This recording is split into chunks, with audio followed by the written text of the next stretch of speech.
situational traumas, there's the direct PTSD. But the developmental stuff, it's kind of sponged over with the personality, defensive structure to sponge it. It dries out usually. So there's a delayed onset of the PTSD symptoms with developmental trauma.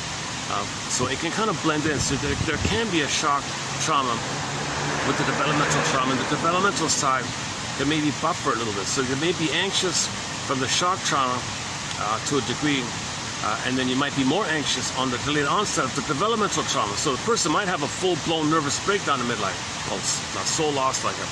So somebody in midlife goes, oh my God, why do I have the symptoms of PTSD? I don't remember anything.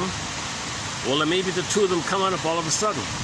Maybe that the sponge of your defensive self wore out, the sponge wore dry, so it leaked out with the developmental stuff, and the sponge was also buffering the shock ones, so the shock ones aren't coming up.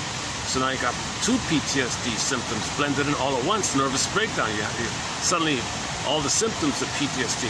Check. Oh my God, what happened here? Well, luckily in the first half of life, you can be manic and hope, and the brain sends you endorphins, hope, endorphins. You can be, you can have hope with the magic gestures, hope with the oral fixations. You can stay in a kind of manic hope mentality, but that kind of wears out or something. That can wear out, depending on situations. And do you have any given talents so you can sublimate? That might help. Or did you win the lottery? You have a lot of chance to keep yourself distracted and use. So there's a lot of factors of if whether or not, or how or when this comes to a person's attention.